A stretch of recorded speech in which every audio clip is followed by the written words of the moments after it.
কোন বান্দা যদি এক জাররা পরিমাণ গুনাহ নিয়ে কবরের ভিতরে যাও, দোনো পাশের মাটি এমন জোরে চাপ মারবে গো যে চাপের সাথে পাথরের হাড্ডিগুলা চুরমার হয়ে যাবে। ওই কবরের আযাব সহ্য করা যাবে না, কি বলেন? কবরের আযাব সহ্য করা যাবে না। আল্লাহ নবী তার প্রিয় কন্যা ফাতেমাকে ডাক দিয়ে বলেন, ইয়া ফাতিমা তো ইনকিদি নাফসাকি মিনান নার। ও ফাতেমা, কবরে গিয়া আমি নবীর পরিচয় দিলে কোনো লাভ হবে না। তুমি কবরে গিয়া বলবা, হে ফেরেশতা তুমি কি চিনো আমি কে? আমি নবীজির কন্যা ফাতেমা। কবরে গিয়ে এই পরিচয় দিলে লাভ হবে না। নিজের আমল নিজে করিয়া লও। নিজের আমল যদি নিজে ঠিক মতো করতে পারো তাহলে নাজাত পাওয়া যাবে। আমি নবীর পরিচয় দিলে নাজাত পাওয়া যাবে না, ঠিক কিনা বলেন? নবীজির পরিচয় দিলে নাজাত পাওয়া যাবে না, নিজের আমল করতে হবে। আল্লাহ তাআলা বিনয়াতে বলেন, কুল ইন্নাল মাউতাল্লাযী তাফিরুনা মিনহু ফাইন্নাহু মুলাকীকুম সুম্মা তুরাদ্দুনা ইলা আলিমিল গায়বি ওয়াশ শাহাদাতি ফায়ুনাব্বিউকুম বিমা কুনতুম তা'মালুন। আল্লাহ তাআলা বলেন, হে নবী আপনি আপনার উম্মতের জানায়া দেন, তারা মৃত্যু থেকে যদি বাঁচার জন্য সিঁড়ি লাগায় যদি আসমানও চলে যায়, সীসা ডালাই করে যদি তারা মাটির ভিতরে চলে যায়, তাদেরকে মৃত্যু পাকড়াও করবে। আইনামা তাকুনু ইউদরিকুমুল মাউত ওয়ালাউ কুনতুম ফি বুরুজিম মুশাইয়াদা। তোমরা যেখানেই থাকো না কেন মৃত্যু তোমাদেরকে পাকড়াও করবে, যদিও তোমরা স্বর্গ দুর্গ অবস্থান করো, যদিও তোমরা কি স্বর্গ দুর্গ অবস্থান করো। আজ মানুষ একবারে দুনিয়ার মহাব্বতে জীবনটাকে বিলীন করে দিয়েছে। দুনিয়ার মহাব্বত করতে করতে করতে করতে এক সময় তার জীবনটাকে একবারে এক সময় হঠাৎ করে মৃত্যু চলে আসে। বান্দা বলতেও পারে না, ঠিক কিনা বলেন? বান্দা বলতেও পারে না। আবার মনে মনে এমন কিছু ভাবে যে আমি যেভাবে চলতেছি আল্লাহ যদি আমাকে এইভাবে চলায় আরো ভালো। মনে মনে ভাবে যে আল্লাহ যদি আমাকে সব কিছু আগে আগে জানায় দেয় তাহলে আমার জন্য ভালো হয়ে যাবে। ওই মূসা নবীর জমানায় এক আল্লাহর গোলাম ছিল। আল্লাহ নবী মূসা যখন রাস্তা দিয়ে হাঁটতেছেন, এক লোকের সাথে দেখা হয়ে গেল। মূসা নবীকে বলল, হে পয়গম্বর আপনি কোথায় যাইতেছেন? বলতেছে তুর পারে যাইতেছি কথা বলার জন্য। তখন বলল, হে মূসা আপনি কি আপনার আল্লাহকে একটু বলতে পারবেন যে আমার অতীতে আমার ভবিষ্যতে, মানে আমার ভবিষ্যতে যেটা ঘটবে এটা যেন আল্লাহ আমাকে আগে আগে জানায় দেয়। সবাই বলেন নাউজুবিল্লাহ। গায়েবের মালিক কে জানে? বলেন আল্লাহ তাআলা জানে। আমরা অনেকে এমন কিছু ভাবি যে আমার সাথে এই বিপদটা কেন হলো, আমার সাথে এইটা কেন ঘটনা হলো, আমি কেন গরিব, আমি কেন বড় লোক হইতে পারি না, অমুকে কেন আমার চেয়ে ভালো চলে। এগুলা নিয়ে অনেক মানুষ হিংসা এবং আফসোস করে, কি করে কিনা অনেকে করে। তো এই লোক বলল, মূসা আপনি বলবেন যেন আল্লাহ তাআলা আমাকে আগে আগে সবকিছু জানায় দেয়। তো পয়গম্বর মূসা বলল, আল্লাহ যেটা তোমার জীবনের জন্য কল্যাণ রেখেছে এটাই তোমার জন্য উত্তম, কিন্তু তুমি জানো না তোমার জীবনে ভবিষ্যতে কি ঘটবে। কিন্তু বেশি ফাউকারি করতে যাইও না, বেশি যদি চালাকি করো নিজে নিজে ধরা খাইবা। না আমি চাই আল্লাহ যেন আমার ভবিষ্যতের সবকিছু খবর আগে আগে জানায় দেয়। তো কি করলো, একদিন আল্লাহ নবী মূসা যখন আল্লাহর সাথে কথা বলার পর আবার ফিরে আসলেন, তখন বলল যে তুমি না বলছিলা যে আল্লাহ তাআলা তোমার আগে আগে সবকিছু জানাই দেওয়ার জন্য। আল্লাহ তাআলা বলছে তুমি বলে একটা ঘোড়া পালো। তুমি কি পালো? তুমি নাকি একটা ঘোড়া পালতেছো। এই ঘোড়াটা আগামীকাল সোমবারে মারা যাবে। আগামীকাল সোমবারে কি হবে? মারা যাবে। এই লোক এই কথা শুনে আগে আগে তাড়াতাড়ি করে বাজারের দিন গিয়ে বাজারে গিয়ে ঘোড়াটা বিক্রি করে ফেলে আনন্দে হাসি খুশিতে সে আনন্দ দিন কাটাইতেছে আর বলতেছে আল্লাহ ভালো, আল্লাহ নবীও ভালো, আল্লাহ ভালো, আল্লাহ নবীও ভালো। এই না মন মতো আল্লাহ আমাদের মতো চলে, আছে কিনা এরকম লোক? কথা বলেন, এরকম লোক অনেক আছে। এরপরে যখন ঘোড়াটা বিক্রি করার পর টাকা নিয়ে ঘরে চলে আসলেন, আবার পয়গম্বর মূসার সাথে দেখা হয়ে গেল। ডাক দিয়ে বলেন, আল্লাহ নবী মূসা কোনো খবর আছে নাকি? বলে হ্যাঁ খবর আছে। তুমি যে ঘোড়াটা বিক্রি করে যেই টাকাটা ঘরের মধ্যে রাখছো এই টাকাটা চোরে চুরি করে নিয়ে যাবে। সুবহানাল্লাহ বলেন। চোরে কি করবে? অমুক দিন আইসা চুরি করে নিয়ে যাবে। মাথাটা গরম হয়ে গেল, কি বলে ঘোড়া বিক্রি করে ফেললাম, আবার নাকি টাকাও চুরি করে নিয়ে যাবে। এই বান্দা তাড়াতাড়ি করে ঘরের মধ্যে যায়, ঘরের মধ্যে গিয়া তাড়াতাড়ি বিবিরে ডাক দিয়ে বলে, বিবি তাড়াতাড়ি টাকাটা দাও, ঘোড়ার বিক্রির টাকাটা দাও, আমি তাড়াতাড়ি করে গিয়ে 14 মাইল তাফাত আমানত করে রাখি। 14 মাইল তাফাত গিয়ে একজনের কাছে কি করে রাখছে? আমানত করে রাখছে। এই বান্দা তো খুশি, আহারে নবীও ভালো, আল্লাহ ভালো, আমার কি না উপকার করতেছে। আল্লাহ যদি আমাকে আগে আগে খবর না জানাই দিত তাহলে আমি তো জানতাম না, কিন্তু আল্লাহ তাআলা আমার কি উপকার করতেছে। গোরা মারা যাবে কিন্তু গোরা তার এনে গিয়ে মরুক, কোনো সমস্যা নেই, আমি তো টাকা পাইলাম, এই টাকা আবার চোরে নিয়ে যাইবে, এইটু আল্লাহ খবর জানাই দিল, চোর নিয়ে যাবে টাকা, গিয়ে আমি 14 মাইল আমানত করে রাখলাম। আবার এই টাকাটা যখন আমানত করে রাখার পর আবার কিছুদিন পরে পয়গম্বর মূসা একটা খবর দিলেন, এদিকে আসো, তোমার টাকা তো চুরি করে নাই, তুমি আমানত হিসাবে 14 মাইল দূরে রেখে আসছো, আরেকটা খবর আছে, অমুক দিন তোমার মৃত্যু। সুবহানাল্লাহ বলেন। এবার আর বাঁচতে পারবে? কথা বলেন। এতদিন খুবই চালাকি করছো, এখন তো আর বাঁচার কোনো কায়দা নাই। আল্লাহ নবী মূসা বলেন, আল্লাহ তাআলা বলছেন অমুক দিন তোমার মৃত্যু হবে। সাথে সাথে আল্লাহর বান্দা বনি ইসরাইলের যুগের ঘটনা বলতেছি বাবা, কিতাবের মধ্যে দেখলাম, সাথে সাথে পয়গম্বর মূসার কাছে সিলিন্ডার হয়ে গেলেন, ও আল্লাহর নবী আমি ভুল করেছি, আমাকে ক্ষমা করে দেন। আল্লাহর কাছে বলে, আসলে আমরা অনেক কিছু চালাকি করি কিনা, আমাদের এমন কিছু কথাবার্তা হয়, এমন কিছু চালাকি হয় যেটা আমরা নিজেও টের পাই না। তো এই বান্দার সর্বশেষে কি করলো? আল্লাহ তাআলা যখন বলল এই বান্দার মৃত্যু হবে, সর্বশেষে বান্দা তওবা করে আর ভুল সিদ্ধান্ত থেকে আল্লাহর পথে চলে আসলো। এরকম ভাবে আমরা মৃত্যু থেকে কেউ পালন করতে পারবো না। মৃত্যু এমন একটা জিনিস, বান্দা যখন চলে আসবে তখন তুমি বুঝতে পারবা, এখন বুঝতে পারবা না। যার সাথে মৃত্যু হয় সে বলতে পারে। পয়গম্বর মূসা আলাইহিস সালাম যখন রাস্তা দিয়ে হাঁটতেছেন, এক বান্দা ডেকে বলল, হে আল্লাহর নবী মূসা, আল্লাহ তাআলা দেখেন আমাকে এমন ভাবে বানাইছে, আমার 2টা হাতও নাই, আমার 2টা কি হাতও নাই, 2টা পাও নাই, আমাকে কেন বানাইছে? এরকম মানুষ আছে না নাই? রাস্তাঘাটে এরকম অনেক মানুষ দেখবেন। قال النبي صلى الله عليه وآله وسلم القبر روضة من رياض الجنة أو حفرة من حفر النار।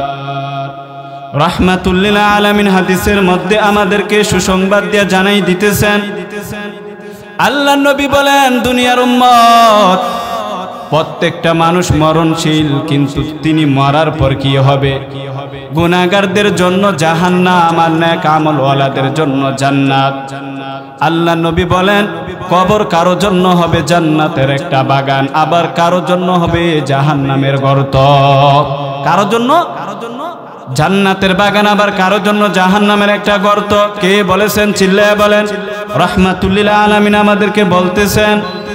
এবার বান্দা তুমি একটু চিন্তা করো, তুমি দুনিয়াতে কি কাজ করতেছো?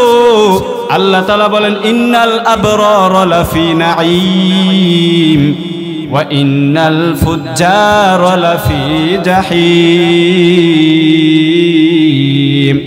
আল্লাহ তাআলা কোরআনের মধ্যে বলেন, যারা গুনাহ করে করে জীবনটাকে কাটাই দিবে তাদের জন্য হচ্ছে জাহান্নাম, আর যারা নেক আমল করে করে জিন্দেগি গঠন করবে তাদের জন্য জান্নাত। ভিন্ন আয়াতে আল্লাহ তাআলা বলেন, ওয়া মান ইয়ামাল মিসকালা যাররাতিন খায়রান ইয়ারাহ ওয়া মান ইয়ামাল মিসকালা যাররাতিন শাররান ইয়ারাহ। কোন বান্দা যদি 1 জাররা পরিমাণ গুনাহ নিয়ে কবরের ভিতরে যাও, দোনো পাশের মাটি এমন জোরে চাপ মারবে গো, যে চাপের সাথে পাথরের হাড্ডিগুলা চুরমার হয়ে যাবে। ওই কবরের আযাব সহ্য করা যাবে না, কি বলেন? কবরের আযাব সহ্য করা যাবে না। আল্লাহ নবী তার প্রিয় কন্যা ফাতেমাকে ডাক দিয়ে বলেন, ইয়া ফাতিমা তো ইনকিদি নাফসাকি মিনান নার। ও ফাতেমা, কবরে গিয়া আমি নবীর পরিচয় দিলে কোনো লাভ হবে না। তুমি কবরে গিয়া বলবা, হে ফেরেশতা তুমি কি চিনো আমি কে? আমি নবীজির কন্যা ফাতেমা। কবরে গিয়ে এই পরিচয় দিলে লাভ হবে হবে না। নিজের আমল নিজে করিয়া লও। নিজের আমল যদি নিজে ঠিক মতো করতে পারো তাহলে নাজাত পাওয়া যাবে। আমি নবীর পরিচয় দিলে নাজাত পাওয়া যাবে না, ঠিক কিনা বলেন? নবীজির পরিচয় দিলে নাজাত পাওয়া যাবে না, নিজের আমল করতে হবে। আল্লাহ তাআলা বিনয়তে বলেন, কুল ইন্নাল মাউতাল্লাযী তাফিরুনা মিনহু ফাইন্নাহু মুলাকীকুম সুম্মা তুরাদ্দুনা ইলা আলিমিল গায়বি ওয়াশ শাহাদাতি ফায়ুনাব্বিউকুম বিমা কুনতুম তা'মালুন। আল্লাহ তাআলা বলেন, হে নবী, আপনি আপনার উম্মতের জানায়া দেন, তারা মৃত্যু থেকে যদি বাঁচার জন্য সিঁড়ি লাগায় যদি আসমানও চলে যায়, সীসা ডালাই করে যদি তারা মাটির ভিতরে চলে যায়, তাদেরকে মৃত্যু পাকড়াও করবে। আইনামা তাকুনু ইউদরিকুমুল মাউত ওয়ালাউ কুনতুম ফি বুরুজিম মুশাইয়াদা। তোমরা যেখানেই থাকো না কেন মৃত্যু তোমাদেরকে পাকড়াও করবে, যদিও তোমরা স্বর্গ দুর্গ অবস্থান করো, যদিও তোমরা কি স্বর্গ দুর্গ অবস্থান করো। আজ মানুষ একবারে দুনিয়ার মহাব্বতে জীবনটাকে বিলীন করে দিয়েছে। দুনিয়ার মহাব্বত করতে করতে করতে করতে এক সময় তার জীবনটাকে একবারে এক সময় হঠাৎ করে মৃত্যু চলে আসে। বান্দা বলতেও পারে না, ঠিক কিনা বলেন? বান্দা বলতেও পারে না। আবার মনে মনে এমন কিছু ভাবে যে আমি যেভাবে চলতেছি আল্লাহ যদি আমাকে এইভাবে চলায় আরো ভালো। মনে মনে ভাবে যে আল্লাহ যদি আমাকে সব কিছু আগে আগে জানায় দেয় তাহলে আমার জন্য ভালো হয়ে যাবে। ওই মূসা নবীর জমানায় এক আল্লাহর গোলাম ছিল। আল্লাহ নবী মূসা যখন রাস্তা দিয়ে হাঁটতেছেন, এক লোকের সাথে দেখা হয়ে গেল। মূসা নবীকে বলল, হে পয়গম্বর, আপনি কোথায় যাইতেছেন? বলতেছে, তুর পারে যাইতেছি কথা বলার জন্য। তখন বলল, হে মূসা, আপনি কি আপনার আল্লাহকে একটু বলতে পারবেন যে আমার অতীতে আমার ভবিষ্যতে, মানে আমার ভবিষ্যতে যেটা ঘটবে এটা যেন আল্লাহ আমাকে আগে আগে জানায় দেয়। সবাই বলেন নাউজুবিল্লাহ। গায়েবের মালিক কে জানে? বলেন আল্লাহ তাআলা জানে। আমরা অনেকে এমন কিছু ভাবি যে আমার সাথে এই বিপদটা কেন হলো, আমার সাথে এইটা কেন ঘটনা হলো, আমি কেন গরিব, আমি কেন বড় লোক হইতে পারি না, অমুকে কেন আমার চেয়ে ভালো চলে। এগুলা নিয়ে অনেক মানুষ হিংসা এবং আফসোস করে, কি করে? অনেকে করে। তো এ লোক বলল, মূসা আপনি বলবেন যেন আল্লাহ তাআলা আমাকে আগে আগে সবকিছু জানায় দেয়। তো পয়গম্বর মূসা বলল, আল্লাহ যেটা তোমার জীবনের জন্য কল্যাণ রেখেছে এটাই তোমার জন্য উত্তম, কিন্তু তুমি জানো না তোমার জীবনে ভবিষ্যতে কি ঘটবে। কিন্তু বেশি ফাউকারি করতে যাইও না, বেশি যদি চালাকি করো নিজে নিজে ধরা খাইবা। কোন আমি চাই আল্লাহ যেন আমার ভবিষ্যতে সবকিছু খবর আগে আগে জানায় দেয়। তো কি করলো, একদিন আল্লাহ নবী মূসা যখন আল্লাহর সাথে কথা বলার পর আবার ফিরে আসলেন, তখন বলল যে তুমি না বলছিলা যে আল্লাহ তাআলা তোমার আগে আগে সবকিছু জানাই দেওয়ার জন্য? আল্লাহ তাআলা বলছে তুমি বলে একটা ঘোড়া পালো। তুমি কি পালো? তুমি নাকি একটা ঘোড়া পালতেছো। এই ঘোড়াটা আগামীকাল সোমবারে মারা যাবে। আগামীকাল সোমবারে কি হবে? মারা যাবে। এই লোক এই কথা শুনে আগে আগে তাড়াতাড়ি করে বাজারের দিন গিয়ে বাজারে গিয়ে ঘোড়াটা বিক্রি করে ফেলে আনন্দে হাসি খুশিতে সে আনন্দ দিন কাটাইতেছে আর বলতেছে আল্লাহ ভালো, আল্লাহ নবীও ভালো, আল্লাহ ভালো, আল্লাহ নবীও ভালো। এই না মন মতো আল্লাহ আমাদের মতো চলে? আছে কিনা এরকম লোক? কথা বলেন। এরকম লোক অনেক আছে। এরপরে যখন ঘোড়াটা বিক্রি করার পর টাকা নিয়ে ঘরে চলে আসলেন, আবার পয়গম্বর মূসার সাথে দেখা হয়ে গেল। ডাক দিয়ে বলেন, হে আল্লাহ নবী মূসা, কোনো খবর আছে নাকি? বলে হ্যাঁ খবর আছে। তুমি যে ঘোড়াটা বিক্রি করে যেই টাকাটা ঘরের মধ্যে রাখছো, এই টাকাটা চোরে চুরি করে নিয়ে যাবে। সুবহানাল্লাহ বলেন। চোরে কি করবে? অমুক দিন আইসা চুরি করে নিয়ে যাবে। মাথাটা গরম হয়ে গেল। কি বলে, ঘোড়া বিক্রি করে ফেললাম, আবার নাকি টাকাও চুরি করে নিয়ে যাবে। এই বান্দা তাড়াতাড়ি করে ঘরের মধ্যে যায়। ঘরের মধ্যে গিয়া তাড়াতাড়ি বিবিরে ডাক দিয়ে বলে, বিবি তাড়াতাড়ি টাকাটা দাও, ঘোড়ার বিক্রির টাকাটা দাও। আমি তাড়াতাড়ি করে গিয়ে 14 মাইল তাফাত আমানত করে রাখি। 14 মাইল তাফাত গিয়ে একজনের কাছে কি করে রাখছে? আমানত করে রাখছে। এই বান্দা তো খুশি, আহারে নবীও ভালো, আল্লাহ ভালো, আমার কি না উপকার করতেছে। আল্লাহ যদি আমাকে আগে আগে খবর না জানাই দিত তাহলে আমি তো জানতাম না। কিন্তু আল্লাহ তাআলা আমার কি উপকার করতেছে, গোরা মারা যাবে কিন্তু গোরা তার এনে গিয়ে মরুক, কোনো সমস্যা নেই, আমি তো টাকা পাইলাম, এই টাকা আবার চোরে নিয়ে যাইবে, এইটু আল্লাহ খবর জানাই দিল, চোর নিয়ে যাবে, টাকা গিয়ে আমি 14 মাইল আমানত করে রাখলাম। আবার এই টাকাটা যখন আমানত করে রাখার পর আবার কিছুদিন পরে পয়গম্বর মূসা একটা খবর দিলেন, এদিকে আসো, তোমার টাকা তো চুরি করে নাই, তুমি আমানত হিসাবে 14 মাইল দূরে রেখে আসছো, আরেকটা খবর আছে, অমুক দিন তোমার মৃত্যু। সুবহানাল্লাহ বলেন। এবার আর বাঁচতে পারবে? কথা বলেন। এতদিন খুবই চালাকি করছো, এখন তো আর বাঁচার কোনো কায়দা নাই। আল্লাহ নবী মূসা বলেন, আল্লাহ তাআলা বলছেন অমুক দিন তোমার মৃত্যু হবে।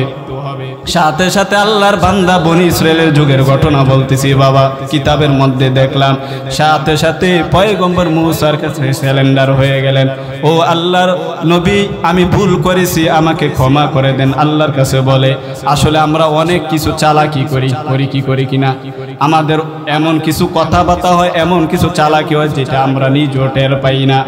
তো এই বান্দার সর্বশেষে কি করলো? আল্লাহ তাআলা যখন বললো এই বান্দার মৃত্যু হবে, সর্বশেষে বান্দা তওবা করে আর ভুল সিদ্ধান্ত থেকে আল্লাহর পথে চলে আসলো। এরকম ভাবে আমরা মৃত্যু থেকে কেউ পালন করতে পারবো না। মৃত্যু এমন একটা জিনিস, বান্দা যখন চলে আসবে তখন তুমি বুঝতে পারবা, এখন বুঝতে পারবা না। যার সাথে মৃত্যু হয় সে বলতে পারে। পয়গম্বর মূসা আলাইহিস সালাম যখন রাস্তা দিয়ে হাঁটতেছেন, এক বান্দা ডেকে বলল, হে আল্লাহর নবী মূসা, আল্লাহ তাআলা দেখেন আমাকে এমন ভাবে বানাইছে, আমার দুইটা হাতও নাই, আমার দুইটা কি হাতও নাই, দুইটা পাও নাই, আমাকে কেন বানাইছে? এরকম মানুষ আছে না নাই? রাস্তাঘাটে এরকম অনেক মানুষ দেখবেন। আল্লাহ আমাকে কেন বানাইছে? আমি তো খাইতে পারি না, চলতেও পারি না, কেন আল্লাহ আমাকে বানাইলো? আল্লাহকে একটু জিজ্ঞাসা করবেন, আমাকে কি কোনো কাজে আসবে না? আমাকে তো দুনিয়ার কোনো কাজে আসে না, আরেকজনে খাওয়াই দিলে আমি খাইতে হয়, এরকম বলতেছে। আর একটু যাওয়ার পর পয়গম্বর মূসার সাথে আরেকটা মহিলার সাথে দেখা হয়ে গেল। মহিলা ডাক দিয়ে বলো, হে পয়গম্বর মূসা, আল্লাহর সাথে কথা বলতে চাইতেছেন, একটু বলবেন আল্লাহ আমাকে কেন গরিব বানাইলো, আমার কেন অভাব, আমার কেন চিন্তা? এরকম আমাদের সমাজে আছে না নাই? অনেক লোক আছে, কথা ক্লিয়ার বুঝতেছেন কিনা আমার? এরকম অনেক লোক আছে। তো মহিলা বলল, আল্লাহর কাছে একটু জানবেন কেন আল্লাহ আমাকে এত গরিব বানাইলো। পয়গম্বর মূসা বলল, ঠিক আছে। পয়গম্বর মূসা আর একটু সামনে যাওয়ার পর আরেক আল্লাহর বান্দার সাথে দেখা হয়ে গেল, এক যুবক। ওই যুবক ডাক দিয়ে বলো, পয়গম্বর মূসা, আল্লাহ তাআলা আমাকে এত ধন সম্পদ দান করেছে, আমার শেষ হয় না। সুবহানাল্লাহ বলে। আল্লাহকে বলবেন আমার ধন সম্পদ কেন, কি করলে কিভাবে কমবে? পয়গম্বর মূসা জানিয়ে দিল, ঠিক আছে আমি আল্লাহর সাথে কথা বলার পর তোমাদেরকে জানাবো। এবার পয়গম্বর মূসা আল্লাহর সাথে তুর পারে কথা বলতেছেন, বলার পর রাস্তা দিয়ে যখন চলছে তখন হঠাৎ করে ওই যুবকের সাথে দেখা, আর বলল, হে যুবক, আল্লাহ তাআলা তোমাকে বলছে এত ধন সম্পদ দিয়েছে তোমাকে পরীক্ষা করার জন্য, ধন সম্পদ দিয়েছে তোমাকে পরীক্ষা করার জন্য, তুমি যে আল্লাহ তাআলা ধন সম্পদ পাইয়া শুকরিয়া আদায় ছেড়ে দিবা, শুকরিয়া আদায় কি ছেড়ে দিবা, শুকরিয়া আদায় করবা না, তাহলে তোমার ধন সম্পদ কমে যাবে, তাহলে তোমার কি ধন সম্পদ কমে যাবে। বর্তমান জমানায় আমাদের অনেক লোক আছে, আল্লাহ তাআলা অনেক ধন সম্পদ দিছে, কিন্তু এগুলা বাজে কাজে ব্যয় করে, আছে না নাই? যেখানে কনসার্ট হয়, যেখানে খেলাধুলা হয়, ওখানে টাকা ব্যয় করে, আর দিনের মাহফিল হয়, ওখানে হারামও একটা টাকাও দিতে চায় না, আছে না না? এরকম হার কে খাদ আমলে সল্লু মুদাম আতে সাজু জুকশাওয়াদহু বল হারাম। এরপরে পয়গম্বর মূসা যখন আবার সামনে গেলেন, মহিলার সাথে দেখা হয়ে গেল, বলল, আল্লাহ তাআলা তোমার জন্য একটা খবর পাঠাইলেন, তোমাকে আল্লাহ তাআলা কেন গরিব বানাইছে জানো? তোমাকে আল্লাহ তাআলা গরিব বানাইছে, তুমি যদি আল্লাহ তাআলার প্রশংসা করো, শুকরিয়া আদায় করো বেশি বেশি, তাহলে আল্লাহ তাআলা তোমার ধন সম্পদ বাড়াইয়া দিবে। সুবহানাল্লাহ বলেন। আল্লাহ তাআলা কি করবে? তোমার ধন সম্পদ বাড়াইয়া দিবে। এবার ওই যুবকের সাথে যার হাত পাও নাই তার সাথে আবার দেখা হলো। এবার পয়গম্বর মূসা বলল, তোমাকে আল্লাহ বিতা যাইতে বানায় নাই, আল্লাহ তোমাকে এমনি এমনি বানাই নাই, আল্লাহ তাআলা তোমাকে বানাইছে একটা কারণ আছে। তখন বলল, যুবক বলল কেন বানাইছে? বলতেছে জাহান্নামের মধ্যে একটা ছিদ্র আছে, ওই ছিদ্রটা বন্ধ করার জন্য আল্লাহ তোমাকে বানাইছে। সুবহানাল্লাহ। চিন্তা করছেন? তাহলে দেখা যায় আল্লাহ তাআলা অনার্থক কাউকে বানায় নাই। আল্লাহ তাআলা পৃথিবীতে যত কিছু বানাইছেন কোনো না কোনো কারণ আছে, আছে না নাই? কোনো না কোনো কারণ আছে। এবার আমরা বুঝবো কি? বুঝলাম যে এরকম অবস্থায় থাকি, যে অবস্থায় থাকি কার শুকরিয়া আদায় করতে হবে? বলেন কার শুকরিয়া? একমাত্র আল্লাহ তাআলা শুকরিয়া আদায় করতে হবে। পয়গম্বরের সাহাবী একদিন উসমান রাদিয়াল্লাহু তাআলা আনহু আসলেন, এসে বলেন পয়গম্বর আমার এত ধন সম্পদ কমে না কেন, কমে না কেন? রাহমাতুল লিল আলামিন বলেন, হে উসমান তোমাকে আমি বলি তোমার ধন সম্পদ কমার কারণ হবে তুমি যে উটের মধ্যে অথবা ঘোড়ার উপরে ভাত খাও, যে কোনো খাবার খাও, ওই খাবার তুমি টোকাইয়া তুলবা না। তোকে কি করবে না? তুলবা না। যেখান শুকরিয়া আদায় করলে কি ফলাফল হয়। এবার পয়গম্বরের সবক নিয়ে চলে গেলেন হযরত উসমান রাদিয়াল্লাহু তাআলা আনহু। আবার কিছুদিন আসার পর বলেন, পয়গম্বর আমার তো ধন সম্পদ কমে না, আমার ধন সম্পদ দিন দিন বেড়ে যাইতেছে। সুবহানাল্লাহ বলেন। সাহাবীর মধ্যে সবচেয়ে ধনী কে ছিলেন? উসমান গনি রাদিয়াল্লাহু তাআলা আনহু। আল্লাহ নবী বলেন, হে উসমান তোমাকে আমি বললাম, বলো তুমি যে খাবার খাও ওটের মধ্যে তুমি খাবার কি করো? বলতেছে আমি ওটের মধ্যে যে খাবার খাই ওখান থেকে একটা দানা পড়ে গেলে আমি এই দানাটা ঘোড়ার থেকে অথবা ওট থেকে নাইমা এই দানাটাকে আমি মুছে ধুইয়া ফেলে আবার মুখে নিয়ে খাই। সুবহানাল্লাহ। অপচয় করি না। আর আজকে আমাদের সমাজের মুসলমানের দিকে তাকাও, দেখো বিয়ে অনুষ্ঠানে সব বড় লোক ছায়া ছায়া দাওয়াত দেয়, গরিবের কোনো খবর নাই, আছে না নাই? অথচ এত খাবার নষ্ট করে কুকুররা পর্যন্ত খায়, গরিব মানুষ খাবার পায় না। উসমান রাদিয়াল্লাহু তাআলা আনহু এই কথা বলার পর রাহমাতুল লিল আলামিন বলেন, হে উসমান তুমি যে খাবারকে এত সম্মান করো, এই খাবার সম্মান করার কারণে আল্লাহ তাআলা তোমার রিজিক আরো বেশি বাড়াইয়া দিছি। সুবহানাল্লাহ। ওয়া তারযুকু মান তাশাউ বিগাইরি হিসাব। আল্লাহু আকবার। তাহলে রিজিককে সম্মান করলে আল্লাহ তাআলা কি করে রিজিক বাড়ায় দিবেন। আর এই রিজিককে যদি সম্মান না করো তাহলে আল্লাহ তাআলার রিজিকের উপরে আরো ধন সম্পদ কমতে থাকবে। আমি যে আয়াত পড়েছি বাবা, আমি একটা কথা বলতে চাই, আজকে এই মাহফিল থেকে তালিম নিয়ে যাবেন, সবক নিয়ে যাবেন যে মৃত্যু কখন আসবে এটা কোনো বলে আসবে না, যে কোনো মুহূর্তে চলে আসবে। ঠিক কিনা বলেন? এমনও আছে বাবার আগে ছেলে চলে যায়, আছে না নাই? কেন কেন চলে যায়? আল্লাহ তাআলা আঙ্গুল দিয়ে দেখায় দেয়, দেখো আমি আল্লাহ কি না পারি। আমি আল্লাহ চাইলে বাবার আগে সন্তানকে নিতে পারি, এটাতে বুঝাই দিল। রাহমাতুল লিল আলামিনের সাহাবী হযরত উসমান রাদিয়াল্লাহু তাআলা আনহু যখন কোন কবরকে দেখতেন, কবরকে দেখার পর পর সে হাউমাউ করে কান্না শুরু করতেন। আবু হুরায়রা ডাক দিয়ে বলেন, হে পয়গম্বরের সাহাবী হযরত উসমান তুমি কেন কবরকে দেখলে এত কাঁদো? জান্নাত জাহান্নামের আলোচনা করা হলে তো তুমি এত কাঁদো না, কবরকে দেখলে এত কান্দো কেন? হযরত উসমান বলল, আমি কবরকে দেখলে এই জন্য কারি। রাহমাতুল লিল আলামিন আমাকে বলেন, কবর হচ্ছে সর্বপ্রথম ঘাঁটি। কবর হচ্ছে কি? সর্বপ্রথম ঘাঁটি। এই ঘাঁটি থেকে যদি কেউ মুক্তি পেয়ে যায়, বাকিগুলো থেকে তার জন্য মুক্তি পাওয়া সহজ হয়ে যাবে।